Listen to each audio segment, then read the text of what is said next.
Sometimes it's said that the Buddhist path is one of ending our desires, of trying to minimize desires which cause suffering in us. But isn't it the case that there are some desires, some things that we want that are good for us, and sometimes the desires are healthy? This is a kind of paradox that has confounded a lot of Buddhist thinking. And we'll try to unravel that paradox in today's show. So I'm Doug Smith. I'm study director at the Secular Buddhist Association. That's secularbuddhism.org. If you're new to the channel and interested in living a wiser and a kinder and a less stress-filled life, consider subscribing to the channel. So I got a question a while ago from Afanasy Bushmanov, who basically asks about desire, about the role of desire in Buddhist practice. Because it's sometimes described that the Buddha believed that desire was the root of suffering. In fact, he said that thirst or craving was the root of suffering, but that can be understood as another way of saying desires, the things that we want. And yet it seems as though in much of our lives, desire can lead to good consequences, good ends. He raises the issue of, my wanting to start a YouTube channel. I had a desire to start a YouTube channel to get a discussion of early Buddhism and secular Buddhism out to a larger audience, to try to make it more palatable to people, and that can lead to good ends. It can lead to happiness in other people. It can lead to my own happiness. And so it seems as though we're sort of working against ourselves here if we're trying to end desires, if we're trying to end all desires. It seems like we can never really get started on this program, because in order to do so, we would have to want to start. And then Afanasy gets to one potential answer to this question, which we'll get to in a moment. And at the end of this talk, I'll give one potential reference you might want if you're interested in getting a deeper dive into the question of desire in early Buddhism. But in general, it has to be said that within early Buddhism, it's not the case that all desires were bad. It was not the case that all desires were unskillful. And basically what you have is a division between what we might call unskillful desires and skillful desires. And it's not always clear from the text, because sometimes the texts just talk about desires as all being bad. But I think we have to read between the lines and understand what they're talking about, what the context is. Read between the lines by looking at other texts and seeing it in the broader picture. But to begin with, it certainly is the case within early Buddhism that some desires, a great number of desires, were unskillful, the sorts of things that we really should be looking to find ways of minimizing in our lives. And a passage in the Anguttara Nikaya talks about 7 of what are called underlying tendencies, or anusayas, the underlying tendencies that we all tend to have just as humans. And a couple of these relate to desires, particular kinds of wants that we have. One very prototypical one in early Buddhism is a sense desire. In other words, a desire for pleasure, desire for pleasurable things in our senses, pleasurable sights, pleasurable sounds, pleasurable feelings, pleasurable tastes and smells, and so on. Pleasurable thoughts also. In other words, thinking pleasurable thoughts is one of our desires, and getting ourselves away from unpleasant thoughts is another kind of desire. So we have to think of desire as being two-faced in this. It always is in early Buddhism, two-faced. In other words, it includes a desire for certain things as well as a reaction against or an aversion towards other things. It's a desire towards what's pleasurable, what seems to us good in that sense of giving us pleasure, and also a desire away from certain things or an aversion from what's unpleasant or painful. So this desire for sensual pleasure or aversion from pain is one of our underlying tendencies. It's one of the things that we sort of expect to have happen to us simply in virtue of being a sentient being. And another one of these underlying tendencies is a desire for continued existence. Or it can also be seen as a desire to cease existing, a kind of a desire for suicide, which some of us have. And again, both of these are things that we should see as, in many ways, unhealthy or unskillful. It's unskillful, obviously, to be suicidal, and that's the sort of thing that if we should get professional help. We should look for suicide hotlines. We should reach out to our friends and family. That's an obvious one. But it's also true that a desire for continued existence, a desire not to die, is in its own way also unhealthy, unskillful, and should be seen as that, because it can make our lives more difficult. simply in virtue of being afraid of death. Death is something that happens to all of us. Death is something that is absolutely unavoidable. And so to be afraid of it, either in our own case or in the case of friends or family, is, of course, I mean, absolutely human and understandable, but it doesn't make our life any easier. It adds to the stress, it adds to the pain that we have in daily life. And if we can find a way to make peace with the end of life, in ourselves or in others, we're going to live happier, we're going to live more fulfilled, we're going to live more skillful lives. And of course, both of these are kinds of desires. A desire to continue living is a very fundamental kind of desire. It's a desire we're always with. And it's a desire that I would expect all of us share. And again, perfectly human, but the sort of desire that we should see as problematic. And this is problematic, as I say, even in the case of our dearest friends and dearest family. In a sutta called the Bhadraka Sutta, a man named Bhadraka goes to the Buddha and talks about the kinds of dukkha, of pain, of suffering that he's undergoing, or that he could undergo. And the Buddha asks him about his feelings towards, in particular, his wife and his son. And the Buddha asks him, what would happen to you if some ill were to befall your son, if some ill were to befall your wife? What if your son was arrested for something and had to go to jail? What if he became ill? What if he died? The same thing about your wife. What would happen to you? What would your state of mind to be like? And Bhadraka basically says that he would be very unhappy, that he would be stressed, that he would be full of pain and suffering. And this is absolutely human. But the Buddha raises this simply to say that these kinds of desires, even for those people who are closest to you, can cause suffering. They do cause suffering. They cause suffering insofar as we suffer when those close to us suffer. We stress out when people close to us suffer. It hurts us. And this is perfectly human. To get ourselves to a place of complete equanimity with things happening to those around us, our beloved friends and family, is a very, very high bar to reach. And indeed is one of the reasons why the path to its fruition, if we're going to get all the way to awakening, is a very, very long and difficult path. It's one that really will take a long time and very, very deep kinds of meditative study, or just meditative practice. But that's the point, is that if, to the extent that we wish to reduce stress and pain in our lives, we're going to have to become aware that even desire for those around us, those closest to us, can be a source of ill for us. It can be a source of stress for us. It's perfectly possible within early Buddhism, to have a mind of complete loving kindness towards everyone without that kind of stress, because we're not so identified with a particular result. We're not so identified with a particular end.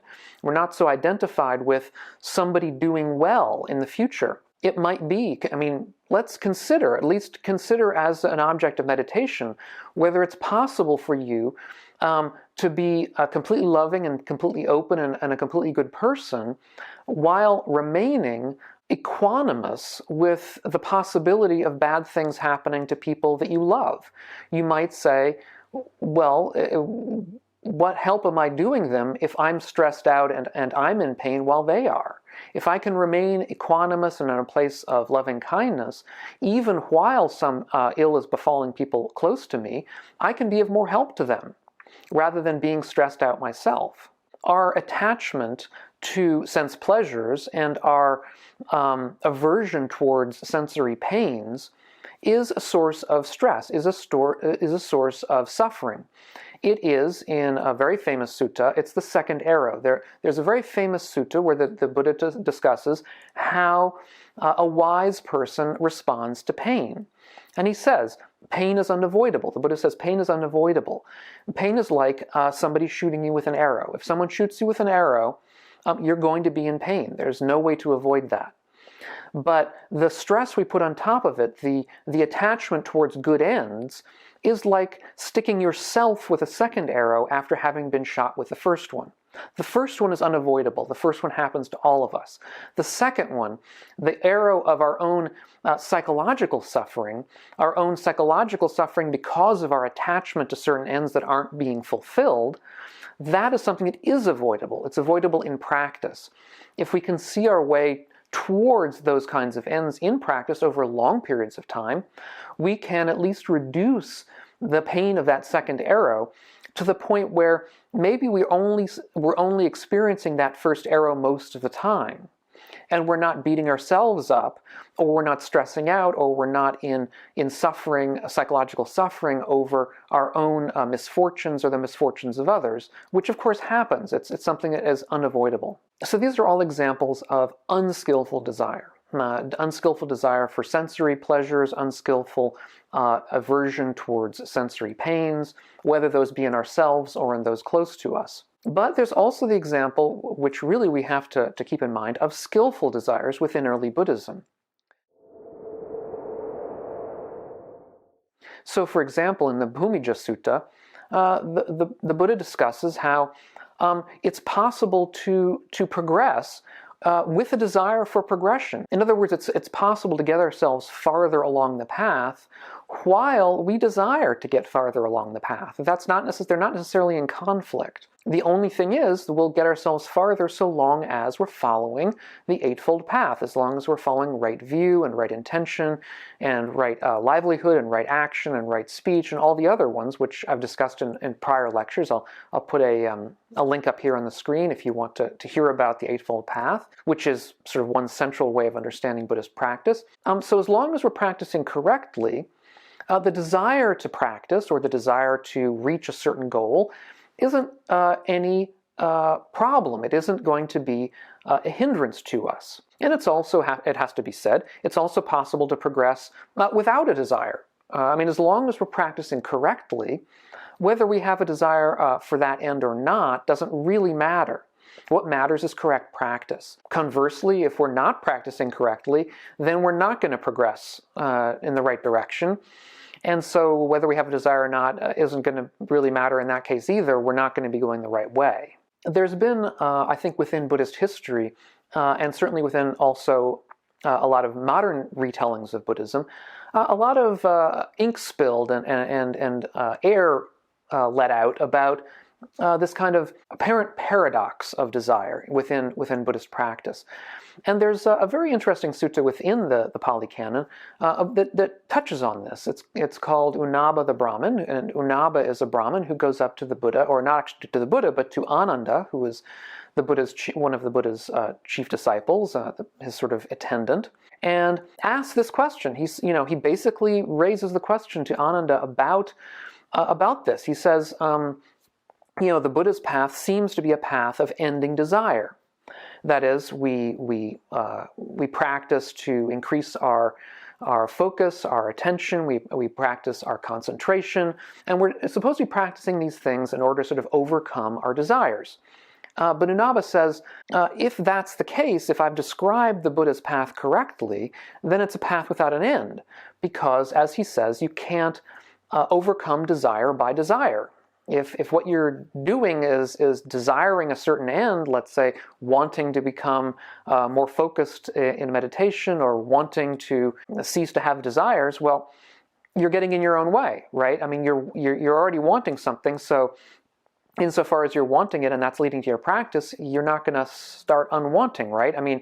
It's the snake that eats its own tail. It's something that's, again, it's a paradox. And we have a lot of people within, let's say, later Buddhism, Zen, that discuss this kind of paradox a lot. But interestingly, Ananda has a very simple and direct answer to this the apparent paradox that Unaba brings up. Ananda says, it's like somebody wanting to go to the park. If you want to go to the park and your desire to be in the park or to go to the park makes you walk, well, so you get up and you walk towards the park, but where does the desire go once you're in the park? And Unaba says, well, the desire isn't there anymore. It evaporates. And Ananda says, yes, that's exactly the way it is also with the Buddhist path. In other words, as you get closer to the end, as you get closer to awakening, that desire for awakening tends to evaporate on its own. Or at least that's one of, let's say, the later things that you work on as you get closer to the end. And I wouldn't hesitate to say that most of us are probably not that close to the end, and so we're in a place probably where we're face to face with a desire. We're face to face with a desire to become more concentrated, or become less stressed, or become wiser, become better in certain ways, to live a better life. And some of us may be face to face with a desire for awakening, which is a pretty big, it's a pretty highfalutin desire, but nevertheless, it may be there as well. And we may be there all the time, and we may see that desire in front of us. But I think it's enough to keep Ananda's example in mind, and to say, this is the sort of thing I can expect to evaporate in time. That as we get closer, as we get more skillful, we realize that the desire itself isn't there as much. It's sort of evaporating along with the practice. And in general, to take a 10,000-foot view here of the role of desire within early Buddhism, and in a sense within all of Buddhism, is that if we think of two of the key steps along the path, that is, right intention and right effort, both of them, I would say, directly involve a kind of desire. Right intention is to set an intention for a certain kind of thing, to set an intention for non-cruelty, to set an intention for a wise action, to set an intention against unwise action. These kinds of basic kinds of intentions, well, they're sort of desires. They're wishes to act in certain ways, or wishes to do certain things. And similarly, if we take right effort, it's the same sort of thing, where we're making an effort in a certain towards a certain end. We're making an effort to bolster those kinds of tendencies within us that are positive and skillful and healthy, and making an effort to sort of denature or defuel those kinds of tendencies within us that are unskillful. And again, I think these are at their base kind of based on desires of a certain kind, or wishes or intentions, again, like the other case. So we can't sort of think, I don't think we can consider a path like that in Buddhism without taking skillful or healthy desires into consideration, because they are key. If you're interested in a more deep dive into this particular topic, there's a very good scholarly book by David Webster about the philosophy of desire in the Buddhist Pali Canon, where he talks about the various kinds of desire. And this is a book. I'll put a link to it down below with an affiliate link. If you're interested, you can click on it and read about it over on Amazon or elsewhere if you like. It's as far as I know, it's a rewriting of his PhD thesis, so it's scholarly. It's a sort of a deep dive here.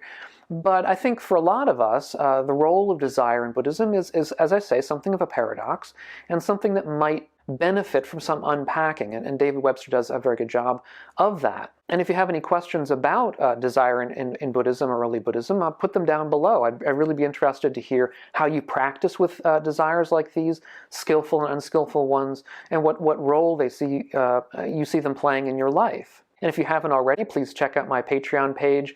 I'll have some posts out from time to time, some behind the scenes and some whatever things I can find around the web. It's great to have so many great comments here, so many great commenters.